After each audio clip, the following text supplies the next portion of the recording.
Okay, hold on. I'm recording now. Okay, I'm sharing now.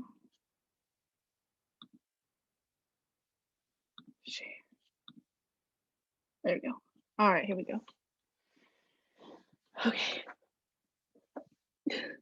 All right. Okay, can you hear me? Yes, okay. Okay, here we go. Hi everyone, my name is Genevieve, and I am here with my colleagues Jackie and Kayla, and today we're going to be talking about audience analysis from chapter 5. Oh god. Okay, so for introduction, so the audience is the whole point of the speech. Um, the audience is the key part of the whole speech. So knowing your audience is the main key because there are so many advantages to that. In terms of knowing them, I'm talking about different categories like knowing their age, their education levels, their beliefs, their attitudes, the culture, the language that they speak. Knowing some or all of these things puts you in the perfect position to have your audience right where you want them. The whole point of a speech is for you to say what you need to say and really have them tuned in. This is the perfect scenario for the speaker to, what they say, read the room. And so studying your audience is exactly what you need to be doing. So the process of finding a common ground between you and your audience is a bond called identification.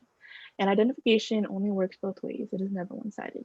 And so I'm talking about this because the audience comes here to listen to what you have to say. And so when they're coming here and you talk about something that doesn't relate to them or like something that they're not even thinking about, you're already losing them. And so being able to read the audience is like a main part. This is where you essentially connect with the crowd and really figure out who's listening, who's dozing off, and who is actually paying attention. Once you find that common ground, you have the audience. Once you find that common ground, you have the audience tuned in and they're on the same page as you. I'm now going to hand it over to Jackie. Sorry. And I'll be going over approaches to audience analysis. Audience analysis, when the speaker considers all of the perceived elements defining the makeup and demographic characteristics of their audience.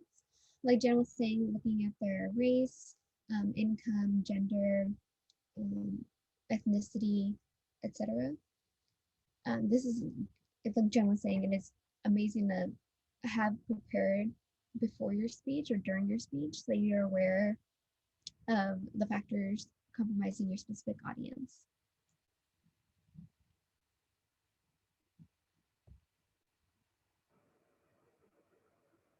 Direct observation. Audience analysis is by direct observation, sorry, or direct experience is by far the most simple of the three pedograms for the feel and getting the feel of the particular audience. Inference. An audience analysis by inference is merely a logical extension of your observation drawn by the method above. An inference is when you make a reason, intuitive conclusion, or logical judgment on the bias of available evidence. So, like Jen said, like reading the room, looking at who's in your audience. Is it young people, older people, middle class, low class? Again, looking at gender, race, trying to include everybody in the topic and trying to get them involved and interested in the topic, regardless if it's something they may not originally be fond of, as long as you include their same, um, I guess, groundwork that they would be interested in. A form of critical thinking is inductive reasoning and data sampling, which I'll be talking about. Data sampling, unlike audience analysis by direct observation and analysis by inference, audience analysis by data sampling uses statistical evidence to quantify and clarify characteristics of audience. Basic questionnaires, people do surveys, and it's not, they're not looking for specific answers, they're just looking for a rough general of how people answer. So say from 1 to 10, how likely are you to do something? Questions like that, so they don't get the names of people. They don't really get to see their faces or anything. They just want a survey um, without names and faces. And then another form of finding out your audience value set is to survey them according to their value hierarchy. And then again, another doing it by a value set. So giving people a list of options or a list of, I guess, a list of options or topics and listing those things from 1 to 10 to see where they rank on their value set. And then to reiterate the 5 categories that can help you learn to appreciate your audience. Oh, sorry, this is not my. It's okay. Sorry. So categories of audience analysis. There are 5 different categories that can help you learn to appreciate your audience.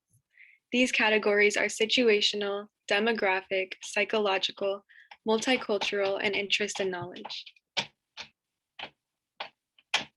So situational analysis considers the reasons for why your audience is gathered.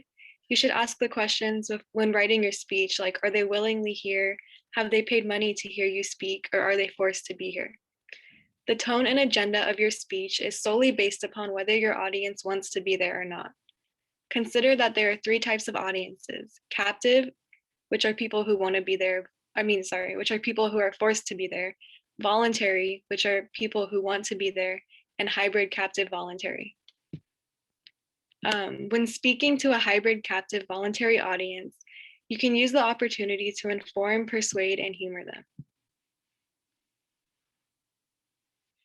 And demographic analysis considers the audience's age, gender, major, their race, ethnicity, religious beliefs, etc. There are 2 important steps to having an accurate demographic analysis. One being to gather demographic data, and 2, to interpret the data. So information can be gathered from questionnaire sampling methods or from a regular database. The purpose of demographics is to be able to shift your message in order to adapt to the audience and their range of needs. The 3rd category is psychological analysis. This category considers the attitudes, beliefs, and values that your audience already holds. It is important to know where your audience stands on the issues that you plan to address. So an attitude is a learned disposition to respond in a consistently favorable or unfavorable manner with respect to a person, object, idea, or an event. Attitudes are learned, which means that they can change. However, beliefs are principles or assumptions about the universe. Beliefs are stronger than attitudes because they are hinged to ideals and not issues. And values are a guiding belief that regulates our attitudes.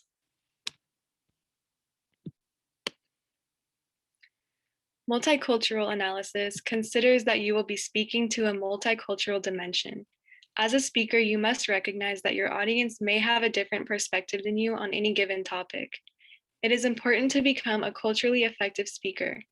You can do this by developing the capacity to appreciate other cultures and speaking effectively to people with diverse ethnic backgrounds. Other factors to keep in mind when writing a speech for a diverse audience are the language barriers. Do not use slang, and something that can really help to translate what you're saying are visual aids.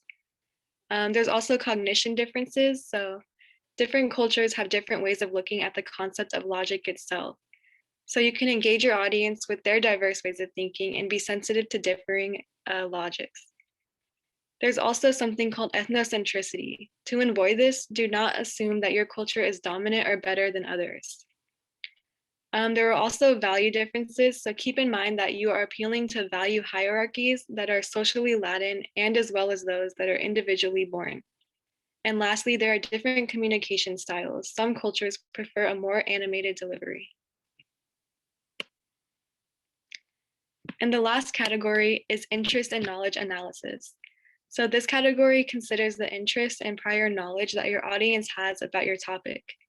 You can test your audience's interest and knowledge through an informal question and answer survey or through a regular survey. The purpose of this category is to help you search for uniqueness so that your speech comes off as exceptional. Some tips to keep your audience interested are to choose a topic that your audience may not have heard about before.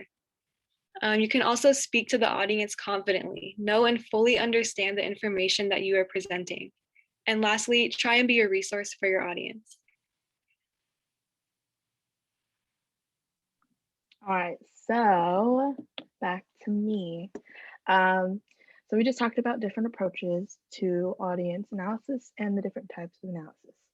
And in conclusion, when prepping for your speech, always work your speech topic around the audience. This is so important because it makes or breaks your whole speech. Just knowing a little bit about the crowd or reading the room, like, is it an older group or is it college kids? The topics definitely are going to vary. You aren't going to talk about social media with an elder crowd because from the start, you will lose them and their interest. And then lastly, use confidence. Confidence is key for just about everything, especially when it comes to public speaking and speaking in front of an audience. When you use confidence, there's more of a chance that your audience will really tap into what you're saying and be like, okay, she knows what she's talking about. I'm going to listen to her. I'm going to take her advice.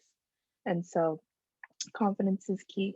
And with that, I would like to close this presentation. Again, I wanted to thank my colleagues, Kayla and Jackie, and this was our Chapter 5 audience analysis.